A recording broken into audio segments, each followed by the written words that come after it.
Okay, hello everyone. So in this given opportunity, we would like to present our material about pragmatics. But before we start our presentation, let us to introduce ourselves first. Well, my name is Nina Dina Juliani with student number 221202109 and my friend. Hello everyone, and my name is Nikwangda Astuti, and my student number is 221-202-103H. Hello everyone, my name is Lusara Sapulia with student number is 221202104 And hello everyone, my name is Ariska Florin with student number 221202104 So that's our brief introduction.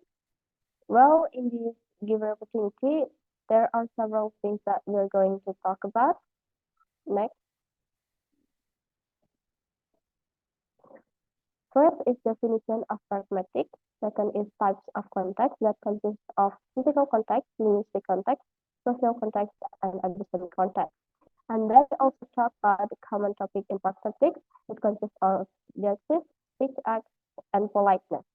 We also talk about why we should learn pragmatics and research that's related to pragmatics.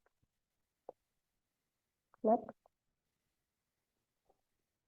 Okay, the first material is about the definition of pragmatics.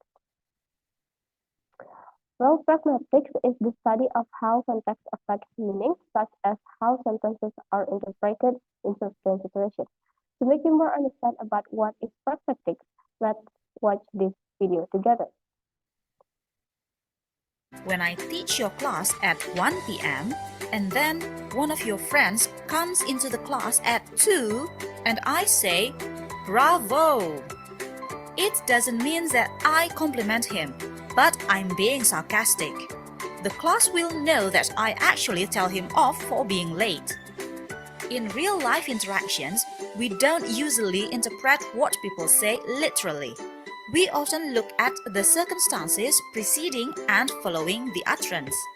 The circumstances are called context. Pragmatics talks about meaning in interactions influenced greatly by context.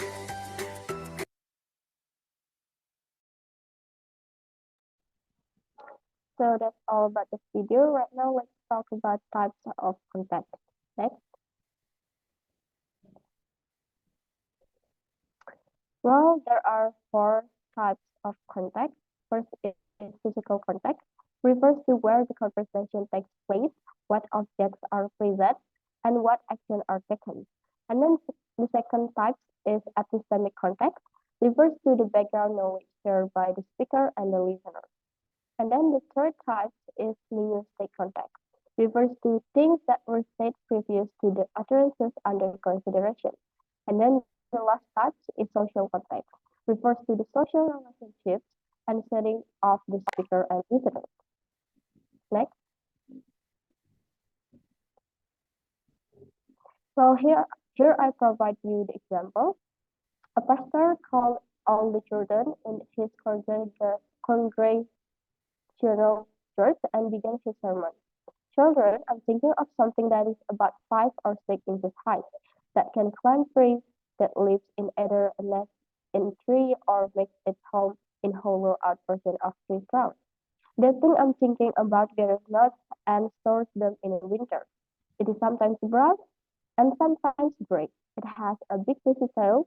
Who can tell me what I'm thinking of? Next. And one of the children, named Robert, said, "Well, originally, I think it was a squirrel, but I suppose you want me to say it was a Jesus." After we see this dialogue, let's consider several things. Next, let's consider the concept of context applied to Robert's situation. First, physical context. Church setting, Robert knows that squirrels are not normally talked about in church settings. And then if we take a look to the linguistic context, in Robert's mind, he knows that the pastor is describing a squirrel. In epistemic context, Robert then concludes that the pastor is expecting him to say Jesus since they are in a church setting. And then in the social context, Robert also knows that he has to behave and show proper respect for the pastor. Robert then phrases his response politely. Well, from this dialogue and our analysis, we can know that Robert already know that the pastor talked about uh, squirrel, but she she has he answered it with Jesus because she know that squirrels are not normally talked about in certain setting, and this is show that how the importance of context affect the meaning of conversation. Next, and then for the next material, we'll continue by my friend. Okay, Dina, thank you for this opportunity. So now we will to I will to explain the next material. So the first one is Dexis. So what is Dexis? Dexis is a form of referring that is tied to the speaker's context. So in the Dexis, they are broken down into three categories. The first one is persons, the second one is spatial, and then the third one is temporal. So a person is concerned the encoding of the participants in the speech, and person Dexis is not only referring someone or somebody, but also can refer something. For example, where are those boys? The woman asks you to come. So the word those boys and the woman, uh, we cannot understand when we don't have a context. So we need a context to understand the word those boys and the woman in the sentence. And then spatial is concerned the encoding of spatial locations relative to the location of the participant in the speech. For example, he's been waiting for you there. So the word there, if we don't have a context, we don't know. There is refers to the is refers to where. So we need a context to understand what there refers to. And then the last one is temporal. Temporal is important to distinguish the moment of the utterance from the moment of the reception. For example, as I explained before, in that moment I had you. As I said before, we need a context to understand the word before and in that moment in the sentence. Next. So here I provide another example of Dexis to make sure you understand. So the first example, if I refers to window. So for example, the sentence, I went shopping yesterday. So the meaning of the word I is window. So we can rephrase the sentence to window went shopping yesterday, and the sentence meaning will remain the same. And then the second example, tomorrow is Sunday. So the word tomorrow here is considered a temporal dexis. It refers to a relevant day. Based on the composition, the time when the composition is taking place is on Friday, since the word tomorrow refers to Saturday. And then the last one, I'm here right now. So the word here is an adverb of place that refers to a known location by the speakers. So that's all about my explanation about Texas. And the next material will be explained by my friends. Thank you.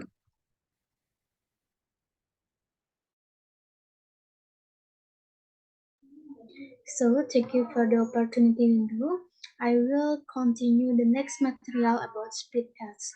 So, split act is the how language serves to perform action and how to do and how to do things with words. Speed act has three branches. The first is lectionary utterance, the second is electionary attention, and the last one is electionary effect. So, lectionary utterance is act the basic production of an utterance. For example, is what time is it now? And the second is electionary acts. Electionary act is the active result of the implied meaning from the lectionary act. For the example is I am wake up late. The next one is perlectionary. Perlectionary is the is the act, effect, the lectionary and electionary acts. For example, is hurried to sit.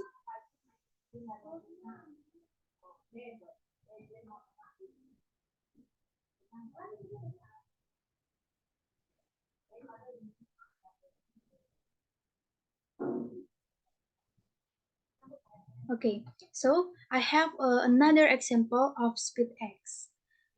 The speaker A say, my racket is broken. And, oh sorry, let's apply the concept of electionary competence to speaker B utterance in the following conversation. The speaker A say, would you like to play tennis? And the speaker B say, my racket is broken. So my racket is broken is from electionary attention. But in the proportional speed act or in the literal meaning, speaker B racket is broken. Jadi dalam proportional meaning atau dalam arti dalam literal mungkin saja raket dari si speaker B itu rusak. Namun dalam the electionary speak act implied meaning atau dalam makna yang tersirat, speaker B may want to play tennis but cannot because their racket is broken. Jadi dalam makna tersirat bisa saja si speaker B ingin bermain tenis tetapi dia tidak bisa karena raketnya rusak. So the reactionary speak act is or effect on the listener. Speaker A may infer the speaker B wants to play but cannot overcome one of their racket. Jadi si pembicara A ini bisa menyimpulkan bahwa si pembicara B ingin bermain tapi tidak bisa dan menawarkan salah satu raket yang mereka punya. So that's all about material about speed X. The next material will be explained by my friend Eriska.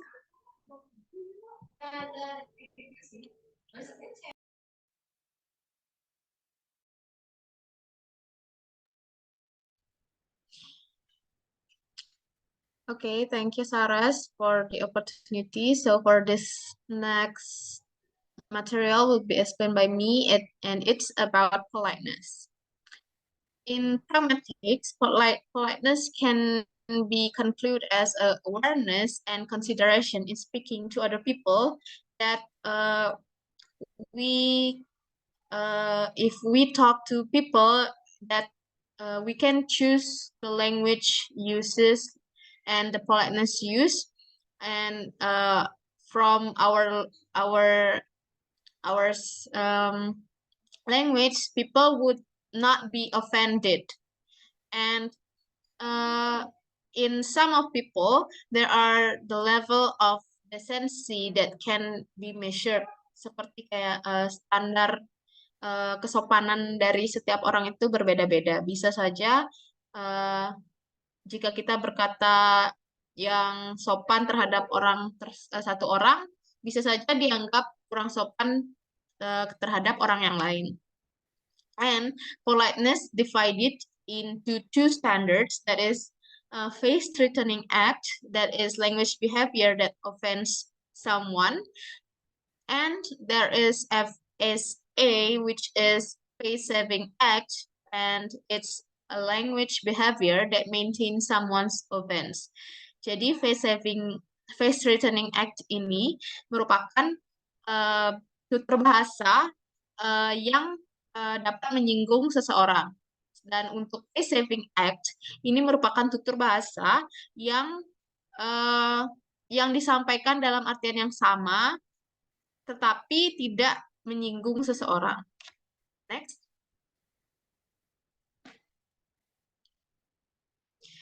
Okay, so for the examples, we have a condition that is someone play music loudly. Jadi dalam kasus ini, bagaimanakah cara kita menyampaikan sesuatu tetapi tidak menyinggung seseorang? Nah, jadi untuk face threatening so there is face threatening act yang seperti turn off the music, don't play your noisy music anymore. Jadi ini masih offensive, which is ini masih kurang sopan. Karena seperti kita tuh memerintah seseorang jadinya, bukan meminta pengertian seseorang.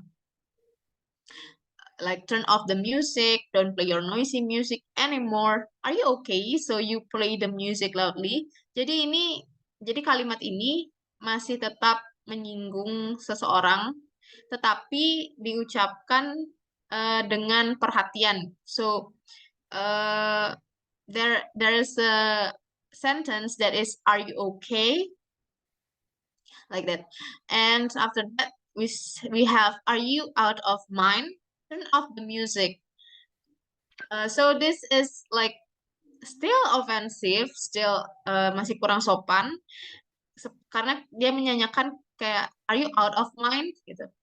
And yang terakhir itu ada please turn off your noisy music. Jadi ini masih kurang sopan juga, karena ini menyinggung bahwa musik yang dia mainkan itu sangat berisik gitu. Dan ada face saving act, which is like, can you turn off the music, or would you turn off the music, and would you turn off the music please. And ada juga would you mind turning off the music. Ada why don't you turn off the music. Dan yang terakhir itu, and the last one is very polite, because I wonder if you could turn off the music. Jadi dia meminta pengertian orang yang memainkan musik itu agar lebih agar lebih mengerti tentang tentang keadaannya dia. Okay, next. Then why we should learn pragmatics?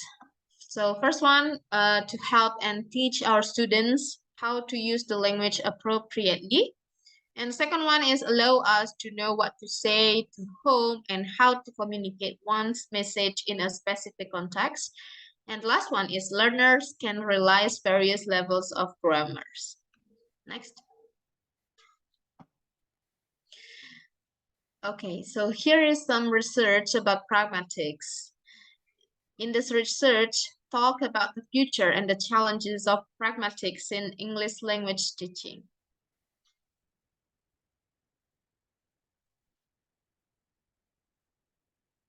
Next.